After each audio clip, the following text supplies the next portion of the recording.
Mickey Thompson is the greatest hot rodder of all time.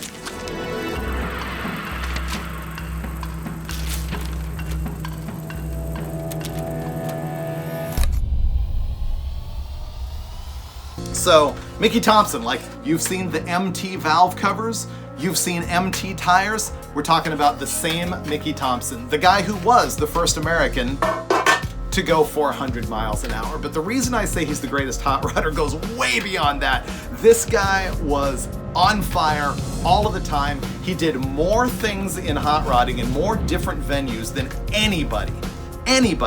But the big deal, and the thing he's most famous for worldwide, is being the first American to 400 miles an hour, and for a brief time, actually the fastest man on the planet. So let's talk about that. It all began with the car known as the 555 Streamliner.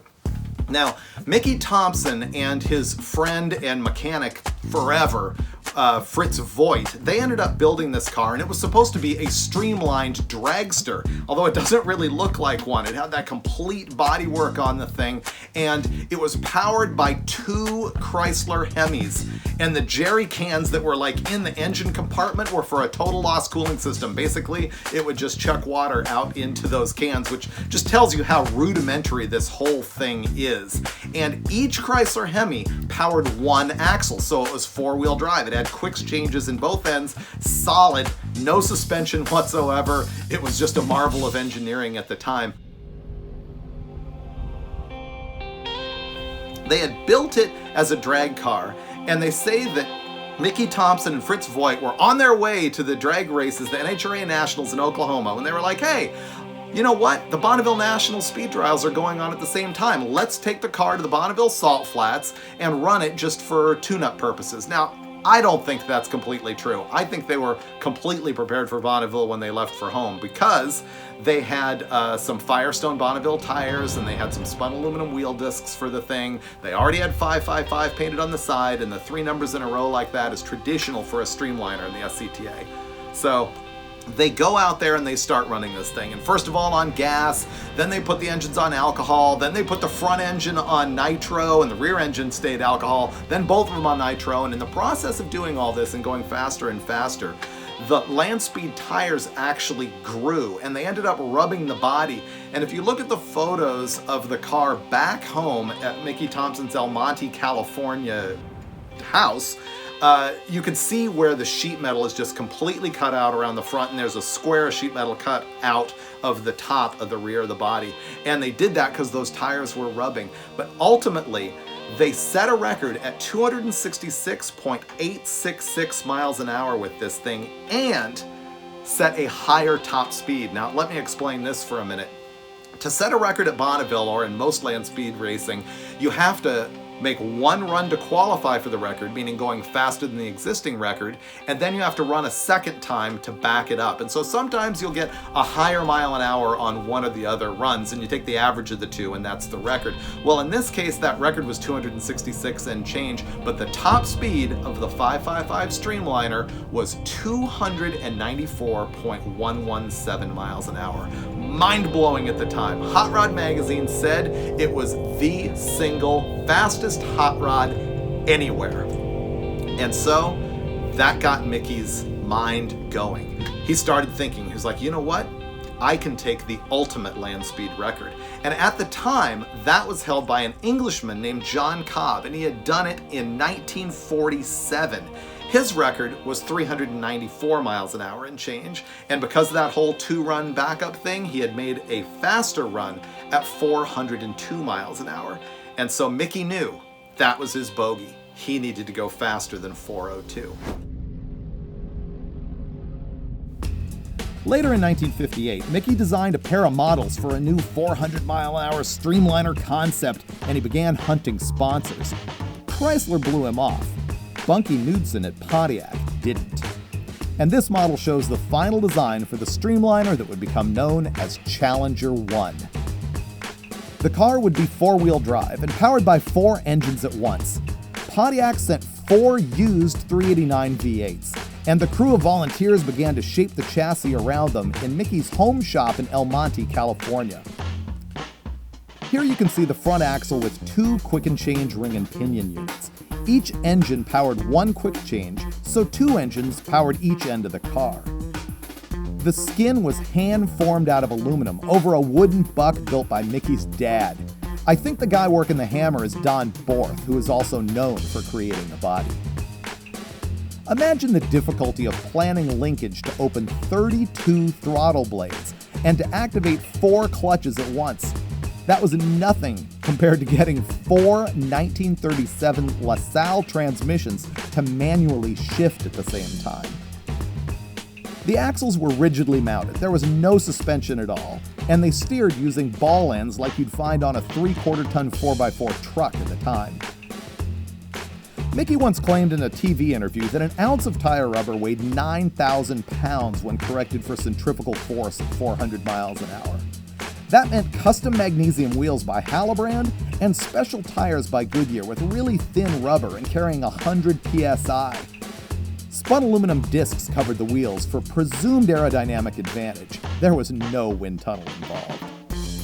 Soon, those used 389-inch Pontiacs would be stroked to 414 cubic inches each and topped with mechanical fuel injection. By mid-1959, the car was nearly complete and would soon be painted light blue. But would it work? The 1959 test session was at Edwards Air Force Base in California. That's the location of Muroc Dry Lake, where hot rodders used to race even before World War II, and where Chuck Yeager had flown faster than the speed of sound nearly 12 years earlier.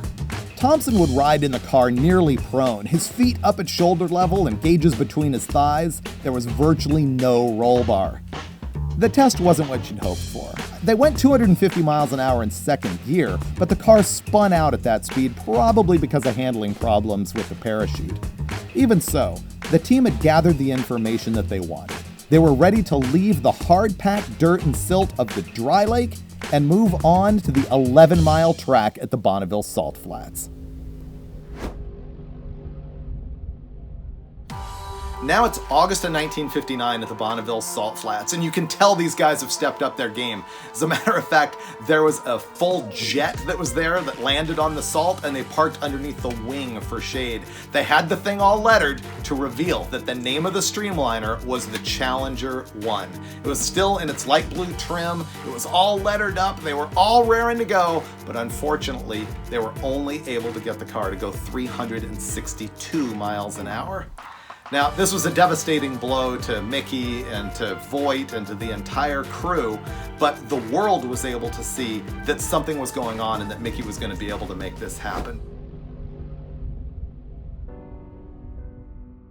Mickey needed better clutches, better traction, more power, and more of Bunky Knudsen's Pontiac money.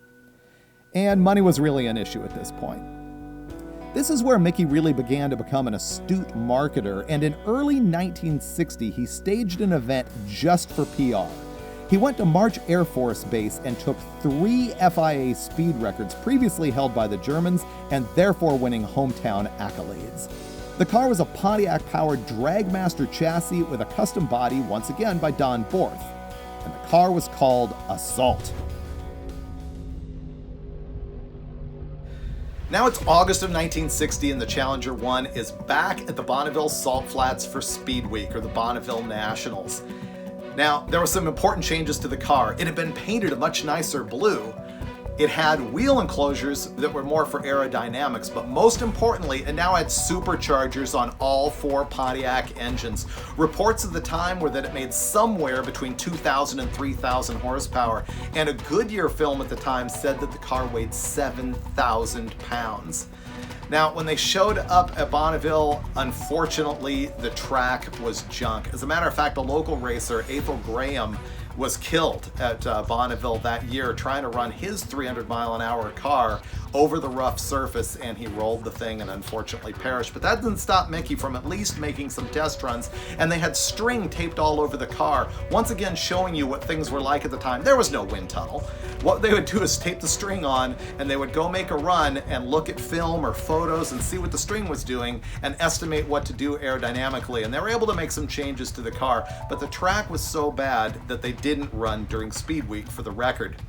As a matter of fact, they brought in a crew of hot rodding volunteers and the Utah Highway Commission, if you can imagine that, to smooth the track. They were filling potholes, they were taking waves out of it, they smoothed it all out.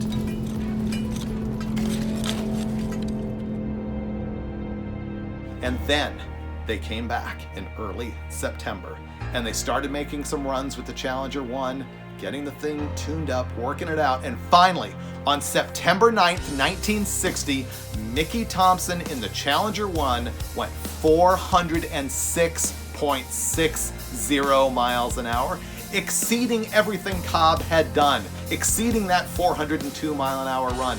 It made Mickey Thompson the fastest man on Earth and the first American to 400 miles an hour.